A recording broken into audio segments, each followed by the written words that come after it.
When I was younger, I made some bad choices and got caught up with the wrong crowd. I was naive, impulsive, and often reckless. I fell into habits like vaping and drinking, behaviors I'm not proud of. There's no excuse for the way I acted back then, but if I'm being honest, I was just drowning in depression and anxiety. Life felt overwhelming for me, and foolishly, I believed that I could numb my pain by distracting myself. The root of that pain was losing my best friend, Jenny, when I was just 15. Jenny and I were extremely close to the point that people sometimes assumed that she was my sister.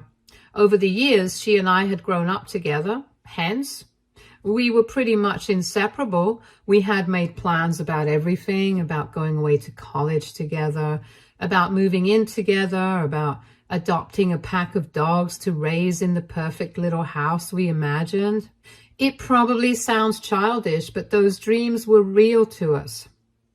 Jenny was my person. Whenever I was stressed or upset, she knew exactly how to calm me down. So when my best friend and her parents died in a tragic accident while they were on a trip, I was devastated. Due to the nature of the accident, their bodies couldn't be recognized. As a result, their relatives had to hold a funeral without their bodies, unable to give anyone the proper closure. Losing Jenny was like losing a part of myself. Being just 15 years old, I didn't know how to keep going. The grief was overwhelming, and I missed her so much that it was almost a physical ache. Sure, I had other friends, but no one came close to the bond I had with Jenny. She was irreplaceable, and that made the loneliness even harder. After her death, school became unbearable. Just walking into the building felt like a heavy weight pressing on my chest. I hated being there, hated the reminder of all the things we'd planned to do together but never would happen. I stopped caring about my classes, started falling behind on my schoolwork, and avoided people as much as I could. I didn't have the energy to talk to anyone, and honestly, I didn't want to. I became this hollow, unrecognizable version of myself, just going through the motions but not really living. That's when I turned to smoking and drinking. At first, I thought they were a solution, a way to escape the unbearable weight of my grief.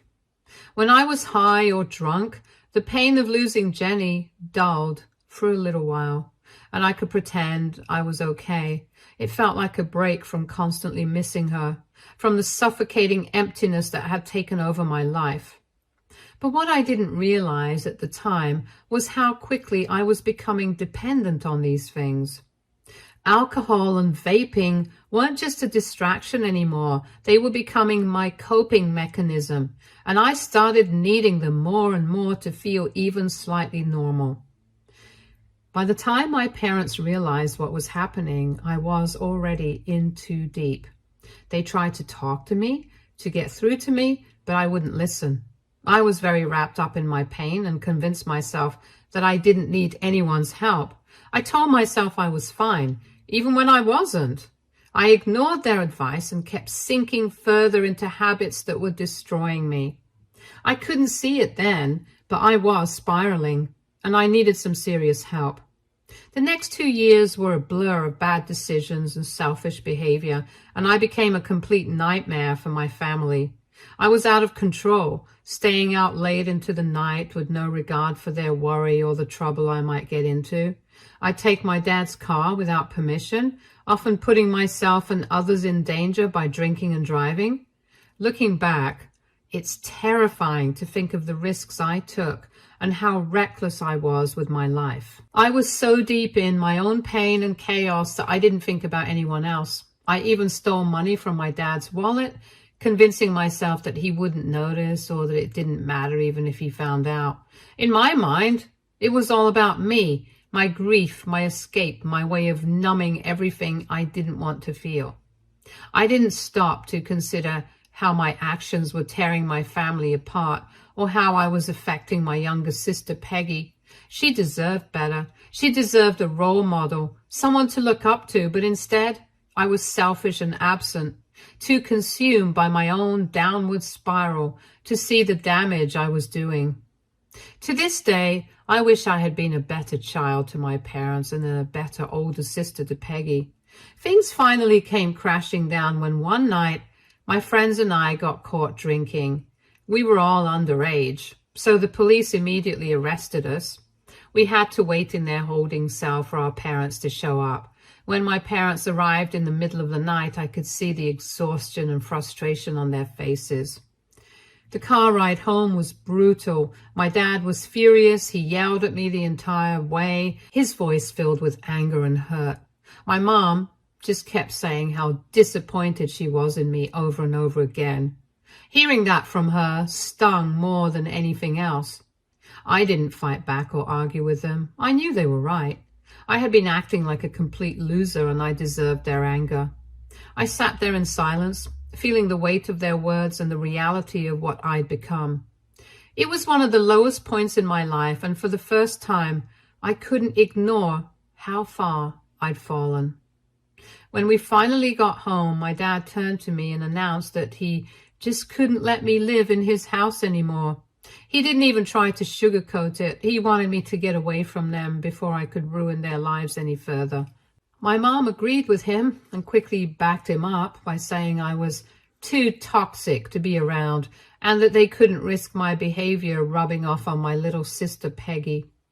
They didn't want her to turn into another version of me. Hearing those words felt like a punch to the gut. As much as I knew I'd been out of control, hearing my own parents say they didn't want me around anymore was devastating. Clearly, I had pushed them away too far, and now I was facing the consequences of my actions. In the end, they decided to ship me off to live with my paternal grandparents who lived far, far away. At that time, I hadn't been close to my grandparents for years. When I was younger, I had adored them. We'd had such a warm and loving relationship, but as I had gotten older and fell into my downward spiral, I had lost touch with them. So I was surprised that my parents wanted me to go off and live with them. I tried to reason with my parents, but they didn't back down. My dad threatened that if I didn't want to live with my grandparents, then I could find my own accommodations because they were done looking after me. In the end, I had no choice but to go and live with my grandparents. Part of me wondered why they even agreed to take me in, considering the mess I'd become. But I was also grateful that they were giving me a place to live when my own parents didn't want me under their roof anymore. I knew this would be my last chance to turn things around. At least now I had somewhere to go, and maybe, just maybe, I could figure out how to rebuild my life. From the moment I arrived, my paternal grandparents warmly welcomed me into their homes and lives. My granny was especially kind and understanding. She told me that she and Grandpa knew I'd been going through a hard time and assured me they were there to help me heal and get back on track. She even told me not to hold any resentment towards my parents for kicking me out, explaining that they were struggling too and probably didn't know how else to handle the situation. Granny's words stuck with me.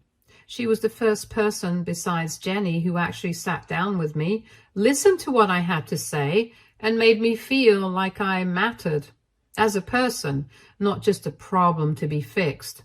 At first, I did feel awkward living with my grandparents. I wasn't used to the quiet life they led or the way they seemed to genuinely care about me without any conditions or judgment.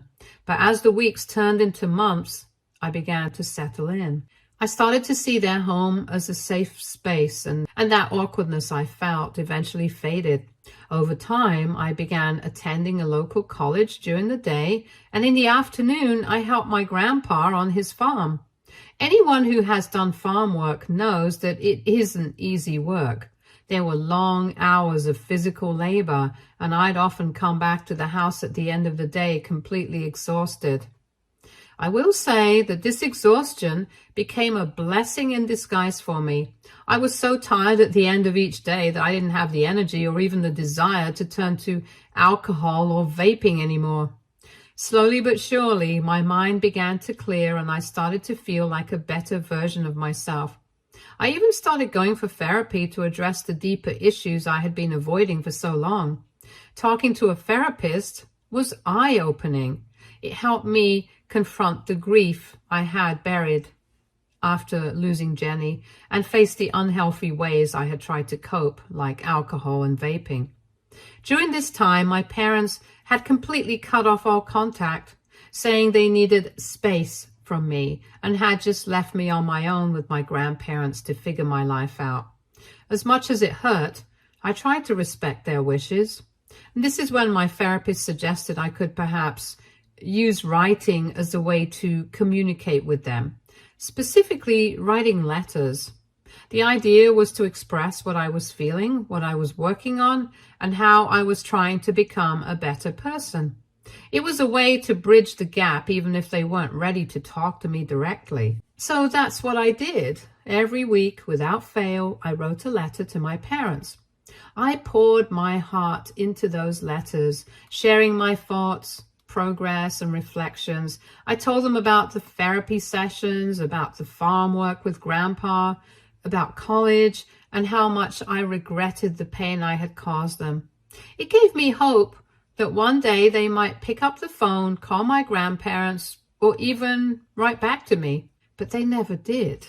For nearly 4 years, I sent those letters faithfully, hoping each time that this one might be the one to make a difference. Still, there was no response, just silence. Occasionally, I'd hear updates about my family through my cousins. They'd tell me how my parents were doing fine, how Peggy was excelling at school and making them proud. I couldn't help but feel a pang of jealousy when I heard those things. I wanted to be part of that life again, to feel like I belonged in my own family. But clearly, they didn't want me anymore. So slowly, I learned to let them go and stop sending them any letters after that. Over the years, I carried forward living my life by working on myself. After graduating from college, I landed a job as a telemarketer, a role that surprisingly turned out to be a perfect fit for me. I've always been very social, and I discovered that I have a natural talent for persuasion. Over the years, my knack for engaging with people and my persistence paid off. I have steadily climbed the ranks in the company, first getting promoted to a team leader and eventually to my current position as a sales manager. One of the perks of my job is its flexibility. Since most of my responsibilities can be handled with just a laptop, Wi-Fi, and a webcam, I have been able to stay with my grandparents. This arrangement has allowed me to save a significant portion of my income while also being there for my grandparents. They took care of me for years when I needed it most, and now I try to return the favor in any way I can. I buy groceries for them, pay their utility bills, and help Grandpa with the farm animals whenever I'm not working. 2 months ago, something amazing happened. Grandpa helped me secure a small piece of land that was being auctioned off at a very low price. I poured my entire life savings into buying it, and I can honestly say it's the best decision I've ever made. I chose to invest in this land because I didn't want to move away from my grandparents or this community. This place has become my sanctuary. It's where I found a sense of belonging, where I've finally made friends I enjoy spending time with, and where I've built meaningful connections with neighbors who treat me like family. Most importantly, this place doesn't remind me of my dark, alcoholic past. Over the past few weeks, I've been slowly working on building a house on my land while also working full-time. And to be honest, it's been both hectic and stressful. Yesterday, out of nowhere, I was informed that my parents had finally reached out to my grandparents, wanting to talk to me after almost a decade of silence. At the time of their call, I had been out grocery shopping. Later, when I came back home, my grandma sat me down gently and told me that my parents had called. It was the last thing I expected to hear. Apparently, my parents had told my grandparents they missed me after all these years and wanted me to call them back as soon as possible. My first reaction was pure confusion. After nearly 10 years of hearing nothing, no replies to my letters, no acknowledgement of my efforts, no attempt to mend things, now all of a sudden they wanted to talk? It didn't make sense. I could see the same surprise mirrored in my grandparents' expressions. They were just as shocked as I was. So grandfather, never one to mince words, told me that if I wanted, I could just ignore them the way they had ignored me all these years. He had seen how hard I had worked to rebuild my life. He didn't want me to get hurt again. My grandma assured me that the decision was entirely mine to make. She said that whether I chose to reach out to them or not, she and Grandpa would support me and stand by my side. Right now, I'm overwhelmed with a mix of emotions. I can't tell if I should be happy or anxious. I'm unsure of what steps to take next. AITA, if I do decide to not respond back to them since they pretty much forgot about me all these years. Update 1. First of all, thank you to everyone for being so understanding and kind about my past issues.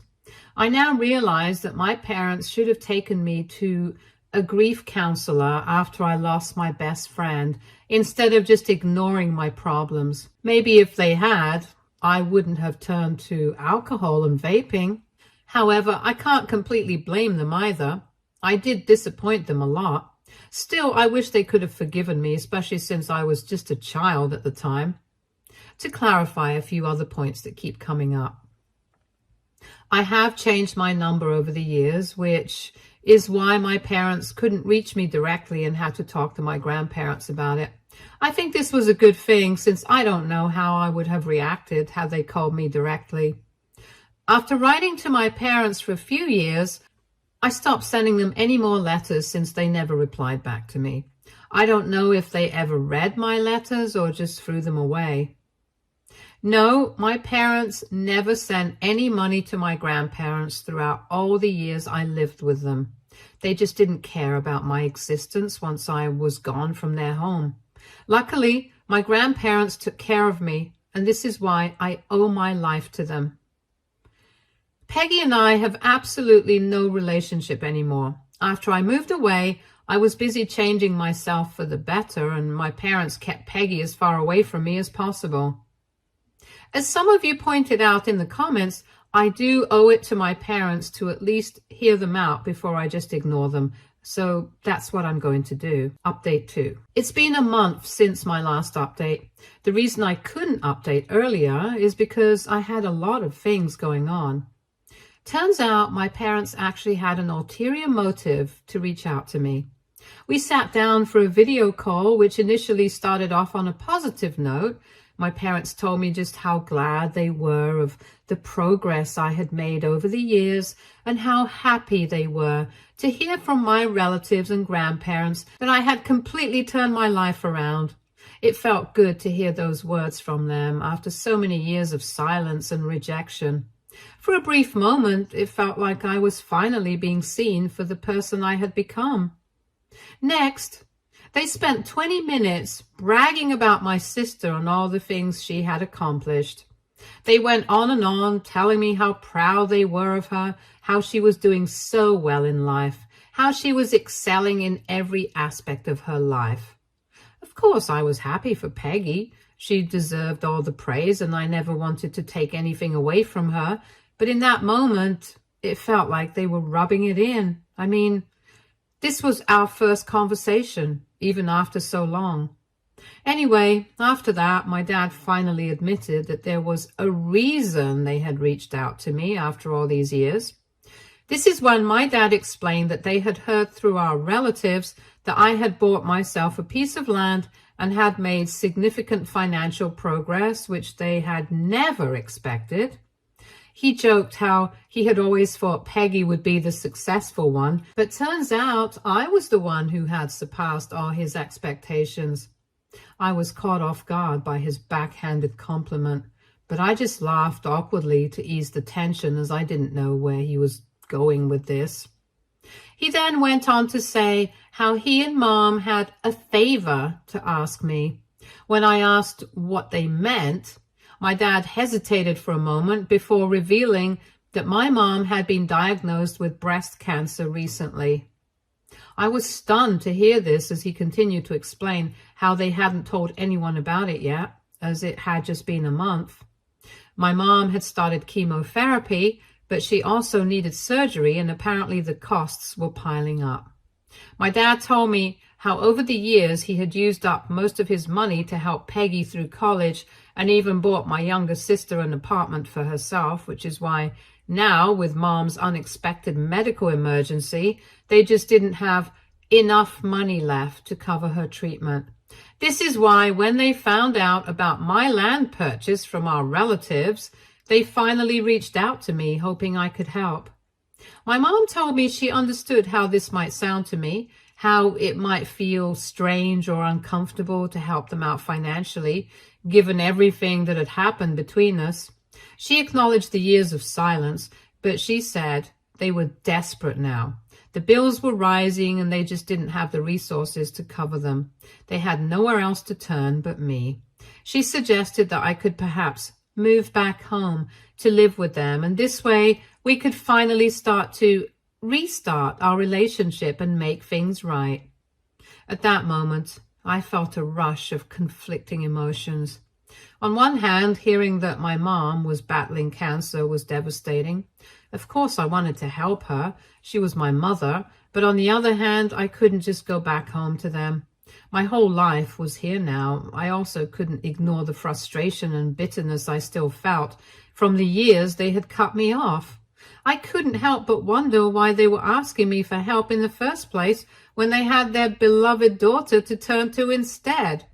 So I asked them if Peggy knew about my mom's cancer, and they confirmed that she did, but that they felt Peggy was too young to help them, and that she shouldn't be burdened with their medical bills. Apparently, my sister also didn't have a good enough job like mine, so according to them, I was the only one who could really assist them in their time of need. I told them quite honestly that if they had reached out to me before I bought my land, I would have had the financial means to help them readily. But after this purchase, I had no life savings left.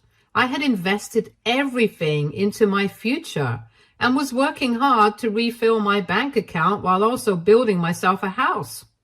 I had no money left to send them for their needs. My dad then interrupted me, telling me that I could start by at least sending them a few $100s from my salary every month. As for the rest of the money, he urged me to talk to my grandparents and see if they could pitch in.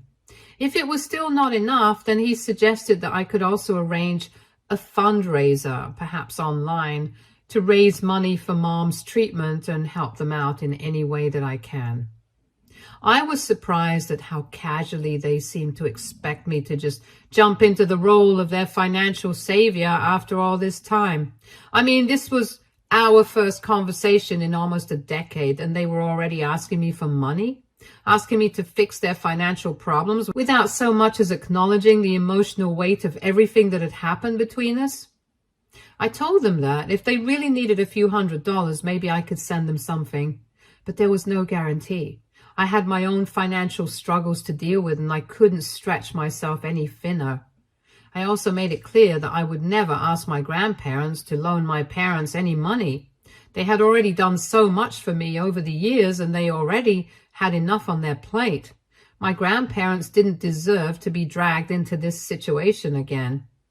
When I said that, I could see my parents' reactions shift instantly. They were not happy. My mom's face tightened, and she immediately started to accuse me of being inconsiderate. She said they would have never reached out to me if they hadn't been desperate, but now she was disappointed that I was still the same selfish, immature child who only thought of myself. She reminded me how I had almost ruined their lives with my bad choices all those years ago. I argued with my mom that although I acknowledged my wrongdoing, it's not like they didn't punish me for it. I mean, they had literally shipped me off to my grandparents and had cut off contact with me. Not once had they reached out to ask how I was doing, or even acknowledged what I had been through. And now when they finally did contact me, it was all about what they needed from me. How could they have the nerve to call me selfish when they had never once considered my feelings or struggles? My dad exasperatedly said that they couldn't go back and change things, But now they knew I was doing well in life, and that's exactly why they were reaching out. He mentioned the sacrifices him and Mom had made raising me, and how after everything they had done for me, he felt it was the least I could do to send money for my mom's treatment. He even had the nerve to suggest that I could properly look into selling off my land, the land I had worked so hard to purchase, and give them the entire amount. He assured me that if I did that, they would never ask me for any money again in the future. At that moment, all I saw was red. I felt my chest tighten with anger, and I told them flat out that I owed them nothing. I had already apologized over and over again in all the letters I had written to them over the years, but it was clear they had never even bothered to read them. I made it clear that whatever I had become, whatever progress I had made, was because of my own hard work and the support of my grandparents, who never abandoned me no matter how awful I had been. I told my parents that if there was anyone I would be willing to sacrifice for, it would be them, my grandparents, who had helped me become a better person and who had been there for me when my own parents had walked away. They were the ones who gave me a second chance at life, not my parents. My mom tried to argue back, but I told her I didn't care what she and Dad thought of me anymore. I was done with this conversation, done with trying to make them understand. I had spent enough time and energy trying to win their approval, and it had only ever led to more disappointment and hurt. They had made their choices over the years, and now I was making mine. I was finished. They needed to find a way to help themselves, or ask their youngest daughter to pitch in, because I wouldn't be doing anything for them. Since that heated conversation, my dad has been sending me a constant stream of messages trying to guilt trip me into feeling responsible. He's told me how my mom has been crying for days over what I said and how hurt she is by my words. He says that if anything happens to her, it will all be on me. Part of me feels guilt. After all, it's my mom, and no one wants to hear their mom is sick, no matter how complicated their relationship is. But at the same time, I can't let them manipulate me into giving them money when I really don't have any. I'm just so exhausted by this. Update 3. It's been 4 months since my last update. I just wanted to let you all know that I still haven't helped my parents, and neither have my grandparents. First of all, my parents eventually did tell my grandparents about my mom's cancer and asked them for money. Luckily, my grandfather immediately turned them down and refused to send them any money. Without hesitation, my grandfather told my dad that he needed to step up and take care of Mom, as it wasn't our responsibility to do so. The only thing my grandma offered was to fly down there herself to take care of my mom if she ever needed it, but beyond that, they were not able to offer anything else. When my parents heard this, they were furious. But honestly, there wasn't much they could do about it. After all, my grandparents aren't obligated to help them, especially after everything that has happened between us all. I guess my parents are finally reaping the consequences of their own actions. Also, for everyone asking, Peggy hasn't reached out to me at all. I'm not sure if my parents ever told her about our conversation or if she just doesn't know, but it's clear my sister wants nothing to do with me, so I won't interfere with her life. Stay tuned for more stories from our girl relationships.